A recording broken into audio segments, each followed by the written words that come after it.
August 19th of 2017, that Crawford ended up unifying the junior welterweight titles and became undisputed.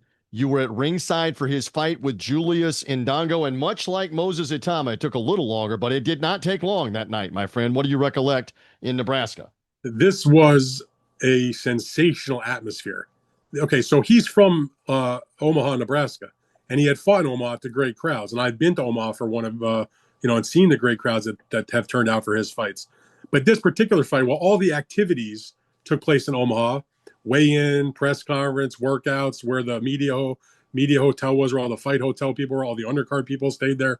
The fight itself, everybody bust out about an hour away, 45 minutes away to Lincoln, Nebraska, just down the highway to play, to go to this fight, which is in the arena, the Pinnacle Arena, which is where the Nebraska college basketball had as their home Correct. arena for the I guess the men and the women, and so they had a huge crowd there.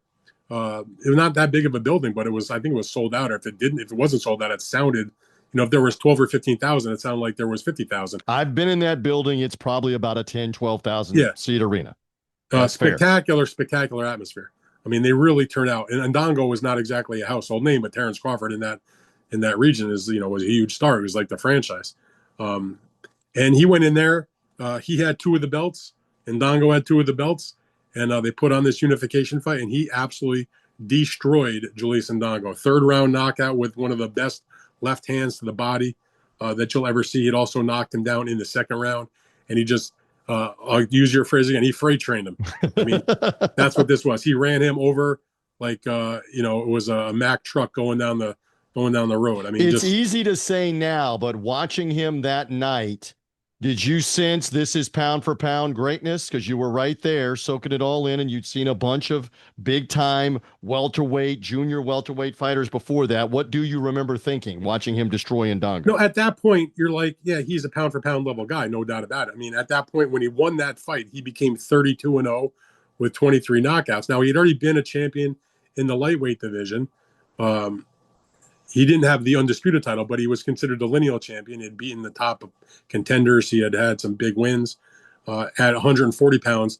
Ndongo only had one loss going into the fight, or he was undefeated going into the fight. That was his first loss, but there was not the sentiment that Ndongo was anything spectacular. That he was sort of right place, right time. He had won the belts, not necessarily against the most formidable opposition, but again, credit to him for traveling to the other guy's hometown for the fight. And I think my recollection is that most people thought that Terence Crawford is going to win this fight rather handily. But in the devastating manner and as early as he did, I think that was something that was perhaps a little bit of a surprise. But I have to tell you, when he knocked him out, like the sound that the arena made, like I always talk about when people ask me about the great atmospheres, I always think about, I've talked many times about Tito Trinidad against William Joppy, about some of the Ricky Hatton fights I've been to, and those level fights, Canelo and Mayweather. This was every bit as good as those types of fights. You don't have to be in New York City or Las Vegas or some mecca of boxing to have a massive, crazy atmosphere. When there's a historic fight and the hometown guy not only wins but does so in massively impressive style, they were about to blow the roof off that place. That was how hot that was. So it was a big fight week. The whole city was excited. You could not go anywhere in Omaha. It didn't matter if you were at the local restaurant or walking down the street or, in the airport. I remember seeing stuff in the airport, like advertisements, for Mm-hmm. tickets and things. Like everybody was hot for the fight. He was my recollection is like the day of the fight not just on the sports section, but on the front page of the local paper. You get the paper like down in the lobby of the hotel, like big deal. I mean, it was a Back big, when they had actual newspapers in yeah. 2017, exactly, So physical it newspapers. was a pretty big deal. And this was also what was cool about it was, this was like a big deal fight. This was on ESPN. This was when ESPN was still relatively new to the top ranked deal. So they really treated it the right way. I mean, we were doing like ESPN plus shoulder programming, taping things at the hotel. I remember doing like a round table with me and myself and Mark Kriegel and a couple other guys talking about the fight of, setting up for the show I was doing on ESPN Plus at the time, the boxing beat, sitting and doing a thing with Bob Arum. Like ESPN really treated this like a big event. Obviously, those times had changed. Mm-hmm. Now fast forward to 2025 mid-year, and Top Rank is off the network. But those were good times back then. And by the way, these were the types of fights that ESPN wanted Top Rank to put on.